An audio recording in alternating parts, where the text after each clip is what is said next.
The alarm screamed through my skull before my boots even hit the deck. I was Commodore Ezra Vance, and the ship under my feet was the Horizon Crown, the largest vessel humanity had ever built. 112 kilometers of forged metal, humming like a living thing, and she was about to fly into a grave. 20 minutes ago, I had been asleep. Now I was running down a corridor that curved like the spine of a giant, past crewmen who saluted without slowing, past doors that hissed open and shut faster than breath. The red warning lights painted everything the color of warning itself. My first officer, Commander Lena Brooks, met me at the bridge entrance with a data slate already extended toward my hand. "The Council moved up our departure, sir," she said. Her voice was flat, the way she always spoke when she was afraid and refusing to show it. "We leave in 40 minutes. 40, I repeated. "They said 3 days. They changed their minds." I took the slate. I did not need to read it, I already knew what it said. Another fleet had gone missing. Another 800 ships of the Thelvan Union, one of the 5 founding species of the Galactic Council, had vanished into the region of space they called the Veil. No wreckage, no distress signal, no bodies, just silence the way the other 3 fleets before them had gone silent. And now the Council was sending us because no one else wanted to go. The bridge opened before me like a wide glass cathedral. Every station was lit. Every officer was at their post. I walked to the central chair and sat down, and for a moment I let myself feel the weight of it. 4,012 souls were under my command. Every one of them had a family somewhere. Every one of them had said goodbye. "Status," I said. "All systems nominal," Brooks answered. "Escort cruisers are forming up outside the station. 9 of them, sir. The Silver Lark, the Bright Fist, the Quiet Marcher, and 6 others, all reporting ready." "Communications." "We have an inbound from the Council. Priority gold. They want you personally." I nodded. The screen in front of my chair flickered to life, and the face of Ambassador Kethar appeared. She was a Thelvan, which meant her skin was the color of pale stone and her eyes had no whites, only 2 rings of amber around a black center. She did not look pleased to see me. She never did. "Commodore," she said. "Ambassador, the Council wishes to remind you that the Horizon Crown is the most expensive vessel ever constructed by your species. Do not lose her." "I will try my best," I said. She did not smile. Thelvans did not smile at humans. "The Council also wishes to remind you that 4 fleets have now gone into the Veil and not returned. One of those fleets was mine. My sister commanded the Western Wing. She is gone. Do you understand what I am telling you?" "Yes," I said quietly. "Then understand also this. Your species was chosen for this mission because you are new and because you are loud and because the older races have run out of ideas. That is not an honor. That is a calculation. Do not mistake one for the other." The screen went dark. I stared at the empty space where her face had been, and I let out a slow breath. Around me, the bridge crew pretended they had not heard. They had all heard. Brooks stepped closer to my chair. "Sir." "She is not wrong," I said, "but she is not entirely right either. Signal the escorts. Tell them we leave in 30. 30, sir. I do not like being kept waiting." She allowed herself the smallest smile and turned to carry out the order. I watched her go, and then I looked at my bridge, at the young navigator from Nairobi, at the old gunner from Glasgow, at the quiet engineer from Seoul who had built half of the weapons we were about to rely on. Humans, all of us. 4,000 minds packed into a ship the Council believed would fail. I thought about what the ambassador had said. Loud. That was the word she had used. The older races of the Council were careful people. They measured every step. They made every decision by committee, by vote, by the slow grinding wheels of consensus. They had been doing it for thousands of years, and for thousands of years it had worked. But now something in the dark was eating their fleets, and consensus had nothing to say about it. We were loud. We argued. We improvised. We broke rules and then argued about whether the rules had been real in the first place. The council had watched us for 23 years with polite disgust, and now they were sending us into the one place their careful voting could not reach. Maybe they expected us to fail. Maybe they expected us to succeed. I did not think they had decided yet which outcome they preferred. "Commodore," the navigator called. "All stations report green. Engines are warm. Escorts are in formation." I stood up, opened a channel to the fleet. A soft tone confirmed the link. I took a breath, and I spoke to the 9 other captains who were about to follow me into the dark. "This is Vance. You all know the mission. You all know what has happened to every ship that has gone where we are going. I will not lie to you.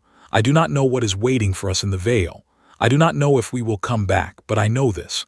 4 fleets have gone silent. Somewhere in that silence there are answers, and someone has to find them. The council picked us because they think we will not succeed. I plan to disappoint them. Vance out." I cut the channel. Brooks looked at me.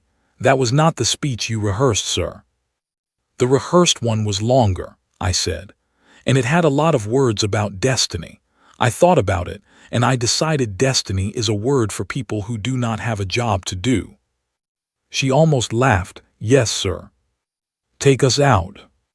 The Horizon Crown moved. You could not feel it, not at first, because a ship that large did not lurch. She glided. The station fell away behind us in the view screen, and beyond the station was Earth, blue and slow and terribly small. I looked at it for a long time. I did not know when I would see it again. I did not know if I would. "Jump window is open, sir," the navigator said. "Escorts are aligned." "Engage." The stars stretched.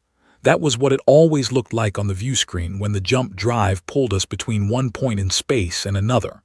The stars reached forward like threads of light, and then they snapped, and then we were somewhere else. 3 weeks of travel crossed in a single breath. The Horizon Crown and her 9 escorts emerged at the edge of the Veil. I had seen images of the Veil before. Images did not prepare you. On the screen in front of me was a region of space where the stars simply were not. Not hidden, not dim, absent. The blackness inside the Veil was not the blackness of ordinary space, which is full of faint glimmers and distant light.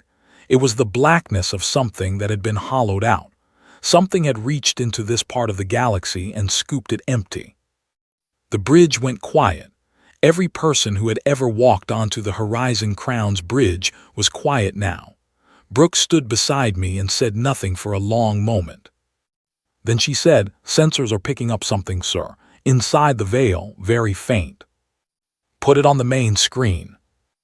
The image resolved slowly. At first it looked like a smudge. Then it looked like a pattern. Then, as the computer cleaned the signal, it looked like what it was. Ships. Hundreds of ships.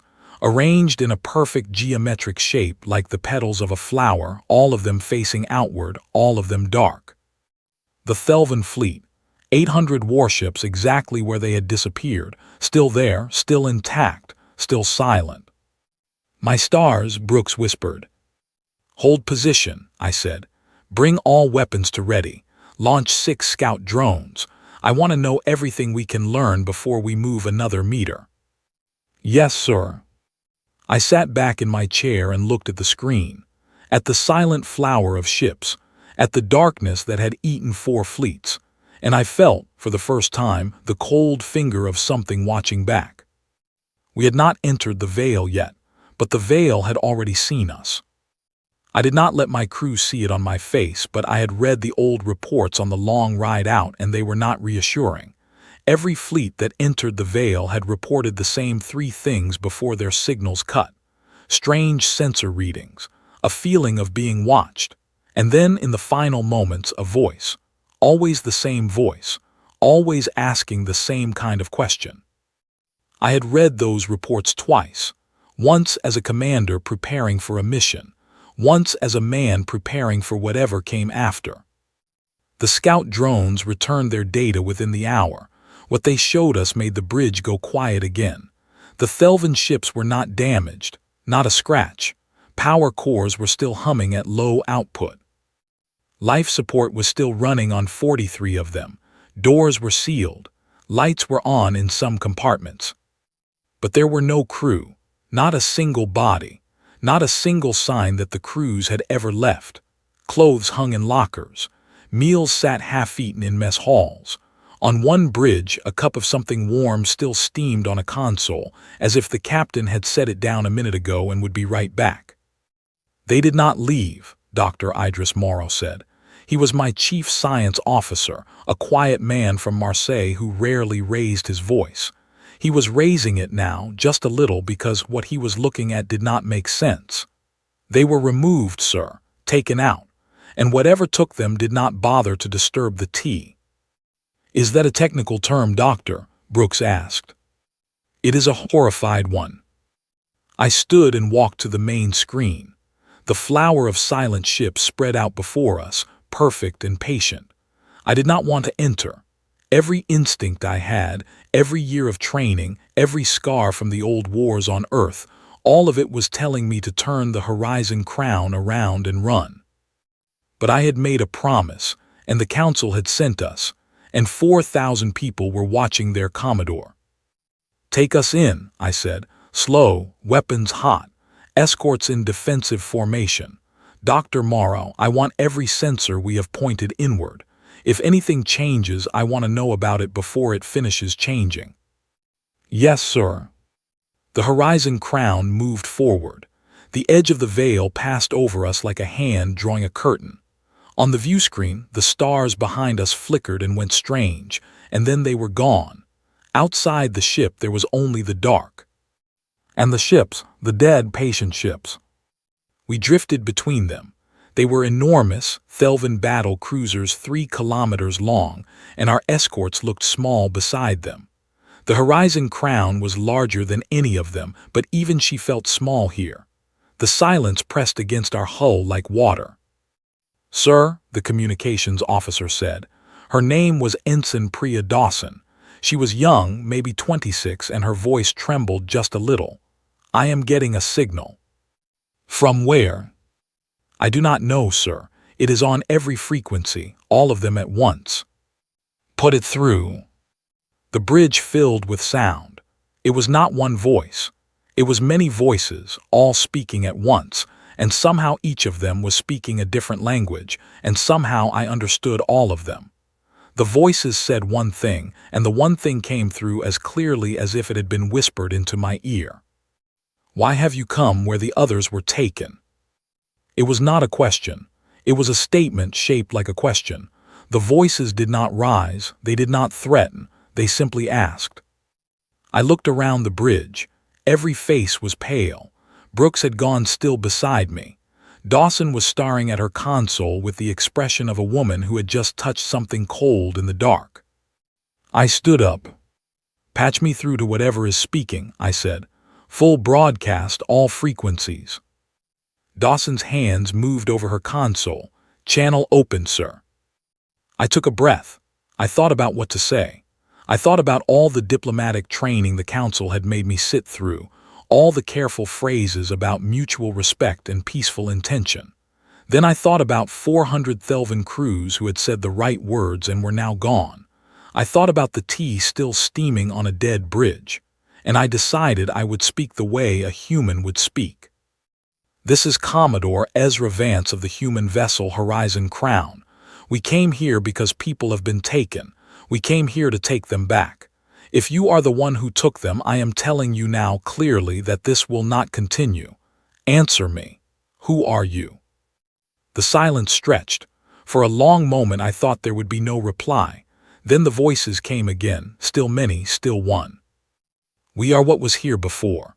We are what will be here after. Your kind is new. Your kind is small. Your kind is very loud. I have been told that before. The others who came did not speak back. The others who came were silent. You are not silent. No, I said, we tend not to be. Brooks was watching me with an expression I could not quite read. She was not afraid now. She was thinking. So was I. If you took the crews, I said, return them. This can end here. No one else needs to disappear. They are not gone, they are kept. You will understand soon. Come forward." The bridge lights flickered.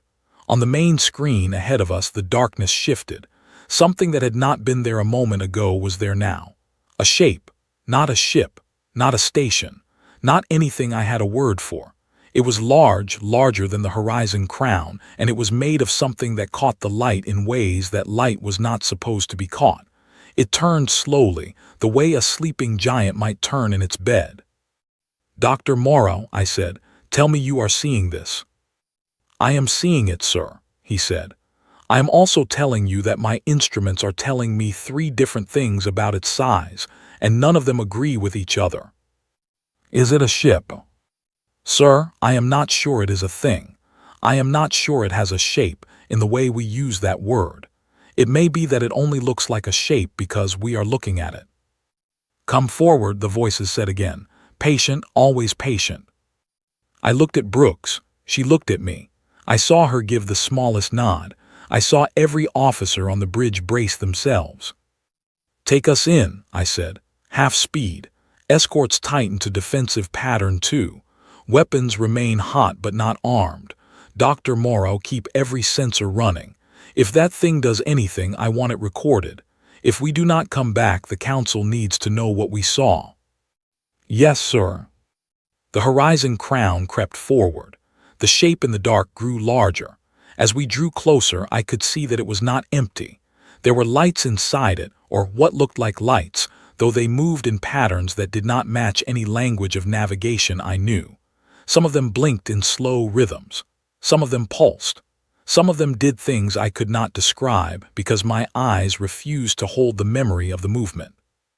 "Sir," Dawson said, "the voice is speaking again. It is not on broadcast this time. It is only coming through to you." "Only me?" "Yes, sir, your personal channel, directly to your ear somehow. I do not know how it is doing this." "Put it through." The voices came, but this time they were quieter and they were closer, as if someone was standing just behind my shoulder. They said, "You are different from the others. You are afraid, but you do not stop. The others stopped. The others asked permission. You do not." I did not answer. I did not know what to say. "We have a question for you, Commodore Ezra Vance of the human vessel Horizon Crown.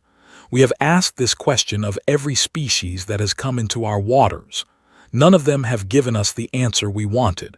We do not know what answer we want. We only know we have not heard it yet. The question is this." The bridge seemed to fade. For a moment I was not on the Horizon Crown. I was standing somewhere else, somewhere that had no floor and no ceiling, and the voices were all around me. "Why does your kind keep coming? You are small. You are young. You have lost 4 fleets worth of older races before you. You have been told the veil is death, and still you come. Why?" I thought about it. I thought about my crew behind me and Earth behind them and all the long years that had brought us here. I thought about the cup of tea on a dead bridge. I thought about Ambassador Kethar's sister, whose name I did not know and whose family would never see her again. I opened my mouth, and I gave the voices the only answer I had. "Because someone has to." The silence that followed was the longest silence I had ever heard. Then the voices said, very softly, "Come forward, let us see what that means." The bridge came back. I was in my chair again. Brooks was watching me, and I realized I must have been standing very still for a long time, because the crew were all watching me too. "Sir," Brooks said. "Keep us moving," I said. "Whatever is in front of us wants to meet. Let us not keep it waiting." The Horizon Crown continued forward. The shape grew larger still, filling the view screen now, and I saw, in a way I cannot fully describe, that it was not waiting for us. It was opening. Something old was about to let us in. And something inside me, some deep and quiet voice that had nothing to do with rank or training, whispered that we were not the first to be invited. We were only the first to accept the invitation and mean it. I tightened my hand on the arm of my chair. "Steady as she goes," I said. And the dark swallowed us whole. The dark did not crush us. That was the first surprise. I had been prepared for pressure, for pain, for the feeling of being unmade. Instead, there was a soft sensation, like passing through a veil of warm water, and then we were somewhere else entirely. The Horizon Crown and her 9 escorts drifted in a vast open space. Above us and below us and all around us there was a ceiling and a floor and walls that were not walls. We were inside the shape, inside whatever it was. And what we saw inside took my breath away. The space was enormous, perhaps 100 kilometers across, and it was not empty. It was full. Ships hung in the air like ornaments on some great invisible tree. Thousands of them, tens of thousands, every size, every design, every species. Some I recognized from council records. Some I had never seen before. Some were so old their hull plating had worn to smooth glass, and some looked as if they had been built last week. There were vessels here from the age before the council, vessels from species the council had forgotten, vessels from civilizations so ancient that even the Thelvans had no memory of their names. All of them dark, all of them silent, all of them arranged in patterns that made my head hurt when I tried to hold them in my mind for too long. "Dr. Morrow," I said quietly. "I see it, sir," he answered. His voice was soft. "I am counting 14,000 vessels so far. The sensors cannot see the back wall. There may be more." "How long has this been here?"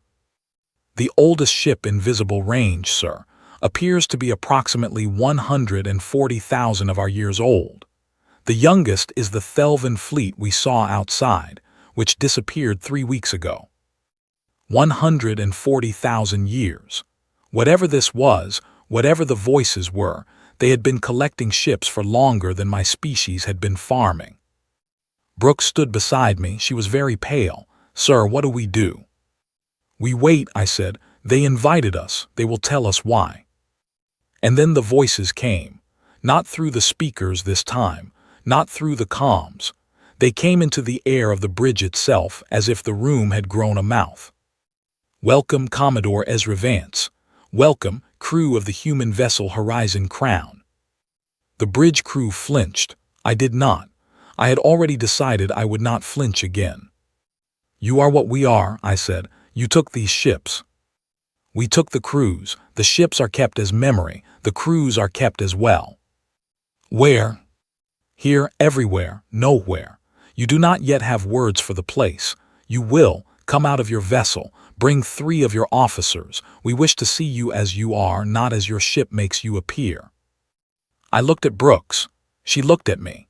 We both knew what I was going to do, and we both knew it was not a safe choice, and we both knew there were no safe choices left. "I will go," I said. "Commander Brooks, Dr. Morrow, and Ensign Dawson with me." Brooks nodded. Dawson, young and afraid, also nodded.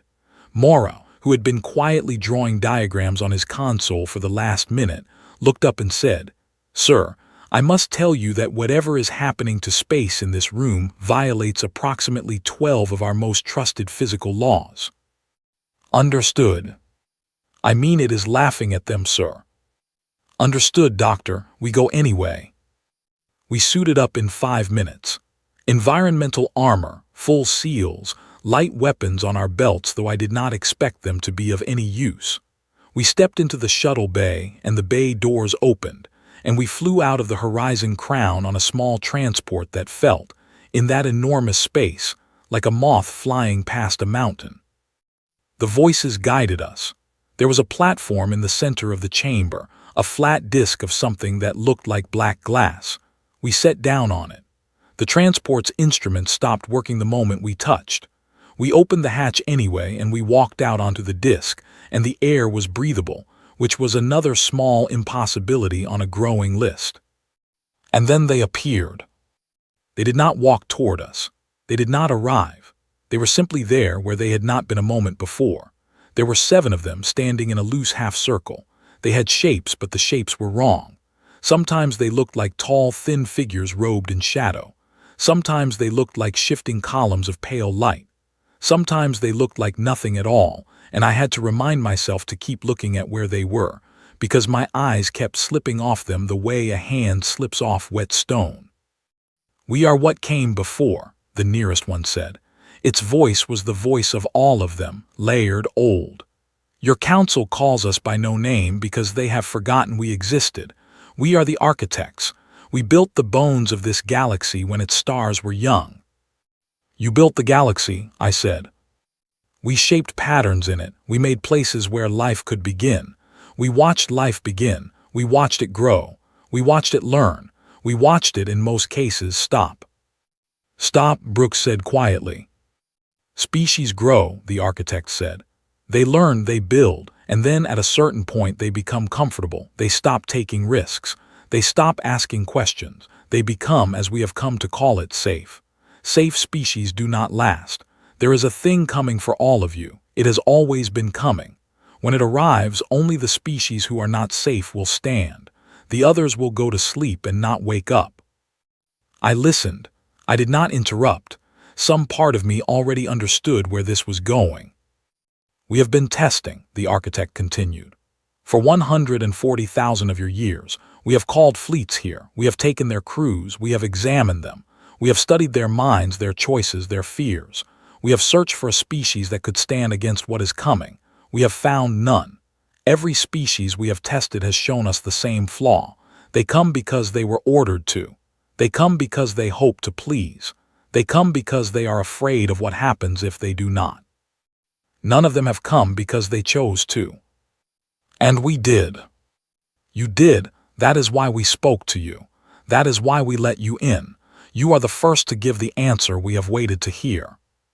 "Because someone has to," I said. "Because someone has to. Yes, that is the answer. But we must still test you, Commodore Vance, as we have tested all the others. We must be certain. The thing that is coming cannot be fought with an answer alone. It must be fought with the shape of a species' soul, and we must know the shape of yours." "What is the test?" I asked. The architect was silent for a long moment. Then it said, "We offer you a choice. Surrender yourself and your ship and your crew to us. Join the Kept as all the others have joined. If you do this, your species will be left alone for 10,000 of your years. When the thing comes, it will pass your world by because we will mark it as ours. Earth will be safe. Your children's children will live and not know why they were spared. And if I refuse, then we will remove you ourselves, and your homeworld will not be marked. And the thing that is coming will find it, as it finds all worlds we have not protected, and your species will end." The four of us stood very still on the black glass disk. The architects waited. Thousands of silent ships hung in the air above us. Somewhere in this place, somehow, the crews of those ships were still alive, or whatever word took the place of alive here. I thought about it. I thought about it for what felt like a long time, though I do not know how long it really was. Then I spoke. "You have made a mistake," I said. The nearest architect tilted what I thought might be its head. "Explain." "You have been testing species for 140,000 years. You have taken their crews. You have decided none of them were worthy. And now you are offering us a trade. Our lives for our world's safety. That is not a test. That is a purchase. It is our way. It is not ours. You are asking me to trade the lives of my crew for the safety of strangers who will never know we existed. You are asking me to sell 4,000 souls for the peace of the unborn. I will not do it. Not because the trade is bad, because the trade is not mine to make. Those 4,000 souls decide what their lives are worth. Not me, not you." The architect was silent. "And there is another thing," I said. "You said you have been looking for a species that is not safe, a species that will not stop asking questions, a species that will not lie down and sleep when the end comes for it. I want to tell you something about mine. We do not stop. We are not built to stop. We argue with our gods. We disobey our kings. We run into the places our wiser neighbors will not enter. You saw this in our answer and you brought us here, but you still do not understand it. You think we came because we chose to. That is only half true. We came because we chose to, and because we would have come even if we had not chosen to. Because stopping is the one thing we have never been good at. The architects shifted. The 7 of them moved just a little, and the movement rippled through the air of the vast chamber. I could feel, rather than see, that something had changed. "You refuse the trade," the architect said. "Yes." "Do you know what follows refusal?" "I do." "Then why?" I smiled, and I knew the smile would not reach my eyes because I was not a man smiling. I was a man answering. "Because you are the wrong question," I said. Brooks looked at me sharply. Mara looked at me in pure alarm. Dawson's hand had drifted to the weapon on her belt. I kept going. "You have been sitting in this dark place for 140,000 years. You have been taking species one by one and asking them if they are worthy. You have been measuring them with your own measuring stick. But you are the ones who made the stick. You are the ones who decided what worthy means. And I am telling you, standing on this floor you built, that your stick is wrong. You have not been saving the galaxy. You have been deciding the galaxy's shape for it. You have been judging every species against the pattern of what you think they should be, and when they failed your pattern, you took them. You did not let them grow. You decided they could not." The air in the chamber had gone very still. "I came here to bring my fleet home," I said. "I came here to find out what had happened to the Thelvans and the others. I came here to answer your question. But I will not join your collection, and I will not let you take my crew, and I will not let you sit in this dark place for another 140,000 years, eating fleets and calling it a test." The architect did not move, but I felt, in the pressure of the air, that something enormous had just decided something. "You have chosen," it said. "I have." "Then so have we." The black glass disc beneath our boots began to glow. Brooks grabbed my arm. "Sir, back to the shuttle now." We ran. Behind us, the 7 architects were no longer shaped like figures. They were rising, unfolding, becoming something without form, and the chamber was filling with a sound that was not a sound but a pressure, and every one of the thousands of captured ships was beginning to light up at once, and the silent fleet was silent no more. We reached the shuttle. I threw myself into the pilot's seat, Brooks into the co-pilot's. Morrow and Dawson sealed the hatch. The engines caught on the first try. We lifted off the glowing disc and raced for the horizon crown, and behind us, the chamber itself was beginning to move, to breathe, to wake. "Sir," Dawson cried from the back, "the horizon crown is calling. Weapons are online. What do you want them to do?" I gripped the controls. I looked ahead at my ship, huge and waiting, and I gave the order I had hoped I would never have to give. "Open fire," I said. "Everything we have, every cannon, every torpedo, every single weapon on that ship, pour it into the center of this place. Tell the escorts to do the same. We are not leaving quietly. We are leaving loud."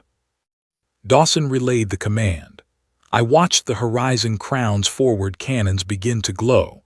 I heard, even through the hull of the shuttle, the deep bass rumble of her main guns charging. I had one last thought before the storm began, and the thought was this. I had told the architects that humans did not stop. I had told them we argued with our gods. I had said it to their faces. Now I was about to prove it. And the dark place that had stood for 140,000 years was about to find out what a loud species could do. The horizon crown lit up the dark. Every gun on her hull spoke at once. I had ordered a full broadside, and she gave me one. The sound of it came through my shuttle's shielding as a deep, continuous roar, the kind of sound a mountain might make if you could teach a mountain to shout. Lances of hot light stabbed outward from her flanks. Kinetic slugs larger than houses punched into the space around us. Torpedoes blossomed in long streaks of white fire, hunting for targets they could not quite understand. Behind her, the 9 escort cruisers joined in. The Silverlark, the Bright Fist, the Quiet Marcher, and the others. Small ships, by the standards of what we were fighting, but loud ones. They poured everything they had into the chamber around us, and the chamber answered. The thousands of captured ships began to move, not by thrust, not by engine. They simply shifted, the way objects in a dream shift when you are not looking directly at them. They rearranged themselves. They formed a wall, and the wall closed between us and the center of the chamber, and our fire crashed against it and splashed away like water against stone. "Dr. Morrow," I said into my suit's comm as I flew the shuttle hard back toward my ship, "tell me something useful." "Sir, our weapons are not reaching them," he answered.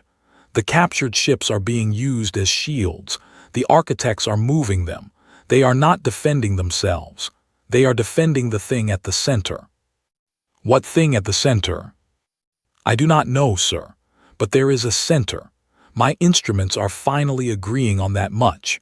Something is in the middle of this chamber, and the architects are standing around it like priests around an altar." I landed the shuttle inside the Horizon Crown's bay with a jolt hard enough to knock Brooks against her harness. The second the bay was sealed, I was out and running, and the rest of my team was running with me. We hit the bridge in less than 2 minutes. "Status," I snapped as I took my chair. "All weapons firing, sir," the weapons officer reported. Her name was Lieutenant Hannah Cole, a small woman from Dublin with hands that never shook. "We are not getting through. The enemy is using captured vessels as barriers. Every time we break one, they move another into the gap." "Casualties?" "None yet, sir. They are not firing back." That stopped me. I looked at Brooks. She had already noticed. "They are not attacking us," she said quietly. "No, they are just blocking." "Sir," Dawson said from her comm station, "they are speaking again." "Let me hear it." The voices filled the bridge. "You are a loud species. We have measured the pattern of you now. We see the shape of your soul. You are not what the others were. You do not break, but you also do not belong to us. We must decide what to do with you." "You can start by letting us leave," I said. "That is not a choice we will make." "Then stop blocking and start fighting. We have come a long way to find out what you are. Show us." The voices were silent for a moment. Then they said, "Very well." And the attack began. I have seen many kinds of weapons in my years. I have seen railguns and particle beams, and the old nuclear fire that our ancestors used to burn cities. I have never seen what the architects did to us. They did not fire projectiles. They did not shoot energy. They reached into the Horizon Crown and they began to take my crew. "Sir," Cole's voice was suddenly tight. "Deck 17, 3 crewmen just vanished. Sensors show no damage, no decompression, no sign of what happened. They are simply gone." "Deck 22, another officer reported. 5 more gone." "Deck 30, 12 gone." I stood up from my chair. "Full shields, maximum power, close every bulkhead. I want every soul on this ship inside a sealed compartment right now." "Sir, the shields are at full. It is not stopping it. Whatever they are doing, it is not coming through conventional space." Dr. Morrow from his station was typing faster than I had ever seen him type. "Sir, I see it now. I see what they are. They are not beings, not the way we understand it. They are patterns. They are standing waves in the substrate of reality. They exist as shapes in the underlying field, not as matter. They are reaching into our ship by reading us as patterns and then removing us from the pattern." "Can we stop them?" "No, sir. We cannot stop them by any method I know. You cannot shield against a god that lives in the math." The bridge lights flickered. On the screen, the Silver Lark, our lead escort, suddenly went dark. Not damaged, dark, empty. I knew, with the certainty of a man who had seen it now twice, that her crew was gone. "Commodore," Brooks was beside me, her face hard. "We need a plan." "I am thinking," I said. "Think faster, sir." I was thinking very fast. I was thinking about Dr. Morrow's words. Patterns, standing waves, shapes in the math. The architects existed as order, as structure. as the perfect, unchanging geometry of a thing that had decided what it was 140,000 years ago and never changed its mind since. And what were we? We were not ordered, we were not a pattern. Every human mind was a screaming chaos of argument and contradiction. We could not even agree with ourselves from 1 hour to the next. We were noise. We were 4,000 separate storms of thought, packed into one ship, each of us a private argument with reality. If the architects were standing waves, and we were noise, then somewhere in the math of this, there had to be a frequency where the noise canceled the wave. "Dr. Morrow," I said. "Sir, if they are standing waves, can they be canceled?" He looked at me. Behind his faceplate, I saw the exact moment when he understood what I was asking. "In theory, sir, a standing wave can always be canceled, but you would need a wave of exactly opposite phase, or enough noise to collapse it." He went very still. "Sir, that is a hypothesis. I have not verified it." "Verify it in the next 30 seconds, doctor. I have deck after deck of empty bunks, and I am running out of time." He turned to his console. His hands moved in a blur. Around us the ship shuddered. More crew were vanishing. The casualty counter on the main screen was climbing, 47, 60, 92, 115. "Sir," Morrow's voice cracked, "you are correct. In theory, the architects are singular patterns. They exist because they are stable, self-reinforcing shapes. If you introduce enough chaotic interference at the right level, their pattern will destabilize. They will not be able to hold their form." "How do we generate the interference?" "Sir, we are the interference. Every conscious mind is a source of chaotic signal in the substrate. The more minds, the more noise. The more noise, the greater the destabilization. But to collapse 7 architects we would need—" He paused. He looked up. "Sir, I think we would need every single mind on the ship awake and shouting all at once. And I think we would need to be close, very close, physically inside their structure." I looked at the main screen, the chamber around us, the wall of captured ships, the center somewhere behind them where the architects stood. "Cole," I said, "get me a firing solution, not on the enemy, on ourselves." Cole turned. "Sir, I want the Horizon Crown's course laid straight into the heart of that chamber. Full thrust, ram speed. I want us to drive into the center of this place and not stop until we are inside it." The bridge went silent. Brooks stepped close to my chair. "Sir, if we do that, we do not come back." "I know. The crew. I know. Sir." I put my hand on her shoulder. She was the best officer I had ever served with. She had followed me into this dark place without hesitation. She deserved better than what I was about to ask. "Lena," I said quietly, using her name for the first time in front of the bridge, "we are already dying. They are taking us one by one. In an hour there will be no one left. We have a chance, one chance to take them with us. I will not waste it." She looked at me. Her eyes were wet, but her voice was steady. "Orders, Commodore." "Bring us about. Maximum thrust. Straight line to the center. Open a shipwide channel. I will speak to the crew." "Yes, sir." Dawson opened the channel. I heard the soft tone that told me every speaker on the Horizon Crown had gone live. Every corridor, every compartment, every bunk and mess hall and medical bay. 4,000 people, minus the ones already taken, waiting to hear their Commodore. I spoke. "This is Vance. You have felt the ship move. You have heard the guns. You have seen some of your friends vanish. I owe you the truth. We cannot win this fight with weapons. The thing we came here to face does not bleed and does not break, but it can be unmade. Dr. Morrow has found a way. That way requires all of us, every one of us. We are going to drive this ship into the heart of the enemy. When we make contact, I need you to be awake. I need you to think. I need you to argue and pray and sing and curse and tell stories and remember everything you have ever loved. I need you to be, all of you, as alive as you have ever been. Our minds are the weapon. Our noise is the blade.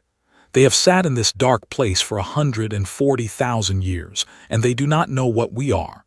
We are going to show them." I paused, my voice shook, and I let it. I am sorry I brought you here. I am sorry I cannot take you home, but I promise you this. You will not be forgotten, not by Earth, not by the Council, not by anyone who comes after us. We will be the loudest silence this galaxy has ever made. Vance out." I closed the channel. Brooks was at the helm now. "Course laid in, sir. Full thrust on your command." I sat down in my chair for the last time. I looked around the bridge. Every officer was at their station. Every face was set. I saw Dawson, young Dawson, who had been afraid an hour ago, now typing calmly as she kept the comms open for whatever came next. I saw Cole, whose hand still did not shake. I saw Morrow, who had given me the answer and was now running final calculations as if this were a normal day at the office. I saw my ship. I saw my people. "Engage," I said. The Horizon Crown surged forward. The wall of captured ships tried to close in front of us, but the Horizon Crown was larger and faster and angrier than any of them. We punched through the barrier. Captured hulls broke apart against our prow like glass. We did not slow. The center of the chamber opened before us, and in it I saw the architects for what they truly were. Not figures. Not robed shapes. 7 vast standing waves of order, perfect, beautiful, terrible, a geometry that had held its shape since before the stars were young. Behind them, at the very center, I saw something else, a light, a source, the thing the architects were guarding, the place where they kept the crews they had taken, 140,000 years of absorbed minds pressed into one bright point. "Sir," Morrow said, almost whispering, "contact in 10 seconds." I closed my eyes, not in fear, in memory. I thought of Earth and of my sister and of the small house on a hill where I had grown up. I thought of my first ship and my first command and every face I had ever served beside. I let the memories fill me. I let myself be as loud inside as I had ever been. Around me, I felt the ship become loud too. 4,000 minds, all thinking at once, all remembering, all arguing, all being human. Noise.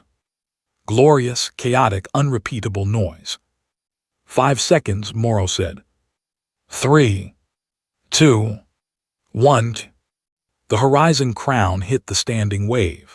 I felt it in my bones, in my teeth, in a place deeper than either. For one suspended instant, the ship was inside the architects, and the architects were inside the ship, and we were all one thing, pattern and noise together, fighting for the shape of what would remain.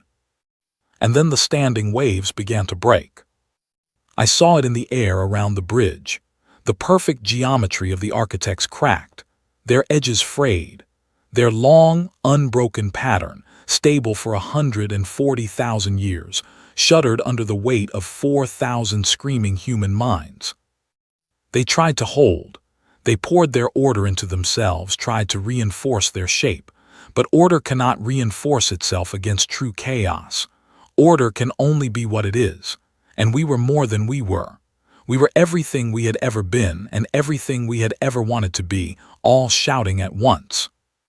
The first architect collapsed. Then the second. Then the third. The bright point at the center of the chamber began to pulse. The kept minds, 140,000 years of them, felt the structure around them failing, and they began to cry out, too, and their voices joined ours, and the chamber filled with a storm that had no sound.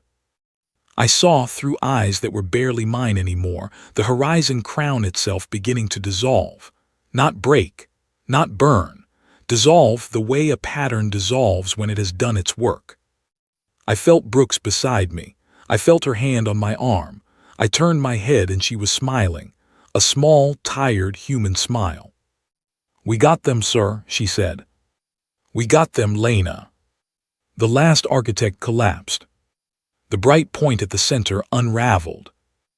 And the dark place, the chamber that had stood for longer than my species had been walking upright, began, very quietly, to come apart. I closed my eyes one more time. The last thing I thought of was the cup of tea, still warm on a dead bridge, waiting for a captain who never came back. I hoped, wherever she was now, that she was finally home. I woke up. That was the first thing. I should not have. I had been on the bridge of the Horizon Crown when she drove into the heart of the Architects. I had felt my ship come apart around me. I had felt my own body begin to unmake itself, thread by thread, as the chamber dissolved. I had said goodbye. I had meant it. And then I opened my eyes, and I was floating in empty space, wrapped in the soft glow of an emergency suit that I did not remember putting on. The veil was gone. The chamber was gone. The flower of dead ships, the wall of captured hulls, the 7 standing waves of order, all of it was gone. Around me there was only open space and stars and the slow, silent drift of my own breathing inside my helmet. And I was not alone. At first I thought I was. Then I heard the soft crackle of a suit radio, and a voice, faint and tired and unmistakable, said, "Sir, sir, is that you?" "Brooks." Oh, thank every God there ever was. I turned slowly, the way you turn in zero gravity.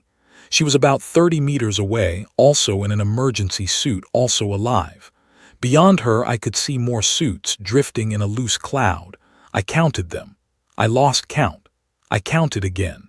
I got to 147 before my eyes blurred and I had to stop. 147 survivors. Out of 4,012. How, I said, my voice was hoarse. How are we here? I do not know, sir, Brooks said. I remember the impact. I remember the Architects breaking. I remember everything going white. And then I was here. Dr. Morrow, I said into the suit comm, are you with us? A pause, then his voice weak but steady. I am here, sir. I do not know how. I have a theory, but I do not like it. Let me hear it. I think, sir, that when the Architects collapsed, their pattern released everything it had been holding. All the order they had imposed on this region of space came undone at once. They had taken us. They had begun the process of removing us from the substrate, but they had not finished. When they broke, the process reversed. We were put back, but not cleanly, not all of us. The ship itself could not be restored. It was too damaged, too unmade. Only those of us who were still close enough to the edge of being, sir.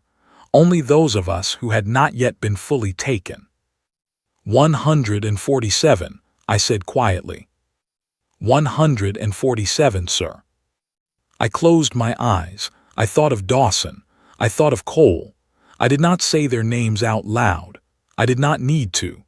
Brooks was already quietly checking the suit frequencies, and I heard her voice change when she found the ones that did not answer. We floated there for a long time. No one spoke much. There was not much to say. Then, from somewhere far behind us, came another voice on the suit radio. This voice was strange and halting, and it spoke in the slow, careful tones of a translator unit. Human vessels, this is the Council Rescue Fleet. We are reading your emergency signals. Hold position. We are coming for you. I did not know how long we had been drifting. I did not know how long the Council had taken to send help. It did not matter. They had come. 3 ships picked us up. I was the last one brought aboard, because that was the way it was done. The commander went last. The medical bay of the Thelvan cruiser smelled strange and sharp and clean, and the Thelvan doctors worked on us in silence, and I could see in their amber eyes that they did not quite understand what they were looking at. I slept for 2 days. When I woke, Ambassador Kethar was standing beside my bed. She did not speak for a long time, neither did I. Finally she said, Commodore. Ambassador. The veil is gone. I know. The ships, all of them, the captured fleets, they are gone. The Thelvan vessels, the Corvan, the Drelani, the ones from species we have forgotten the names of. Gone. The flower has vanished. The space where you entered is empty. Nothing remains but open stars. I know that too. The crews, you did not bring them back. No, I said quietly. I could not. They were already gone. The architects had kept them for too long. When the pattern broke, only we came back because only we were still close enough to the surface. The others, I stopped. The others are at peace. I hope. Kethar was silent for a long time. Then slowly she bowed. A deep bow. The kind of bow a Thelvan gave to another Thelvan of high honor. She held it for a full count of 10. When she straightened, her amber eyes were wet. My sister commanded the Western Wing, she said. I told you this before you left. I did not think I was telling you so that you could save her. I thought I was telling you so that you would understand we were sending you to die. I remember. She is gone, Commodore. She will not come home. And yet you went where none of us would go, and you ended the thing that took her. You and your 4,000. They were good people, Ambassador. I know that now. She looked at me for a long moment, and then she said something no Thelvan had ever said to a human, at least not in my hearing. I am sorry. I did not know what to say to that. I said the only thing I could say, thank you. She left. I stayed in the medical bay for another week. The journey back took longer than the journey out. The Thelvan ships were fast, but they were careful. They did not jump the full distance. They stopped at council way stations, and at each one people came aboard to look at us. Scientists, scholars, officials. Some of them asked questions. Some of them just wanted to see us, the way people come to look at something they have only heard about.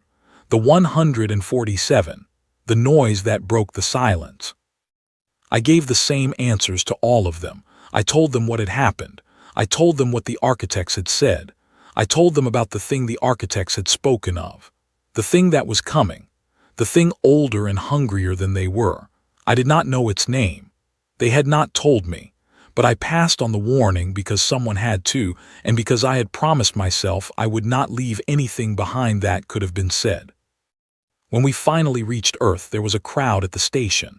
I had not expected that. I had expected a quiet debriefing, a private return, maybe a medal ceremony for whatever remained of my crew. Instead, there were thousands of people at the station, standing behind the observation glass, watching our transport dock. The news feeds had been running the story for months, I was told. The veil, the horizon crown, the noise that broke a god. I did not wave at the crowd. I could not. I was not ready to be looked at like that. I walked down the ramp with my surviving crew behind me, and we were escorted to the council's Earth chambers, and I stood in front of the high seat and gave my report. It took 9 hours. When I finished, the chair of the seat, an old Corvan whose beard reached the floor, asked only one question. Commodore Vance, do you believe the thing the architects warned of is real? I thought about it. I thought about the 140,000 years of collected fleets, and the certainty in the architects' voices when they spoke of what was coming. I thought about the way the chamber itself had seemed to tremble when they mentioned it. Yes, I said, I believe it is real. I believe it is coming. I do not know when, I do not know from where. But I believe the architects were many things, and most of them were not kind, but I do not believe they were lying about this. The seat was silent. Then the Corvan nodded slowly. Then we must prepare. Yes, I said, we must. They dismissed me. I walked out of the chambers and out of the building, and into the cool evening air of a city that had waited for me to come home, and was not sure what to do now that I had. I did not go home that night. I could not. My house was too quiet. I walked the city instead. I walked until my legs ached. I walked past the memorial they were already building for my crew, a long, smooth wall of black stone with 4,012 names carved into it. I stood in front of it for a long time. I found Brooks's name, though she was still alive. They had put the survivors' names there too in a separate section. I found Dawson's name. I found Cole's. I put my hand against the stone, and the stone was cold, and I stood there until my hand had taken the cold of it into my bones. I am writing this now, years later. I am no longer a Commodore.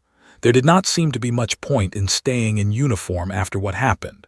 The council offered me any position I wanted. I chose to teach. There is a small school on a quiet coast where young officers come to learn history, and I am the one who teaches them about the Veil. I tell them the true story, not the one in the news feeds, the real one. The one with the T on the dead bridge, and the 7 standing waves, and the noise that unmade them. I tell them about my crew. I say every name, all 4,012. It takes 4 days. The students sit and listen. None of them ever miss a session. At the end, I tell them what the architects told me. I tell them about the thing that is coming. I tell them we do not know when, and we do not know what, but we know it is real, and it has always been real, and it is older than all of us. And then I tell them what I learned in the dark place at the heart of a cathedral of stolen ships. I tell them that the galaxy is very old and very tired, and that most species who grow up in it learn eventually to be quiet, to be careful, to be safe. And I tell them that safety is a kind of sleep, and that sleep, when the end comes, will be the one thing that cannot save them. I tell them to be loud, not cruel, not foolish, loud. I tell them to argue, to ask questions, to refuse sometimes to do the reasonable thing when the reasonable thing would cost someone else their life.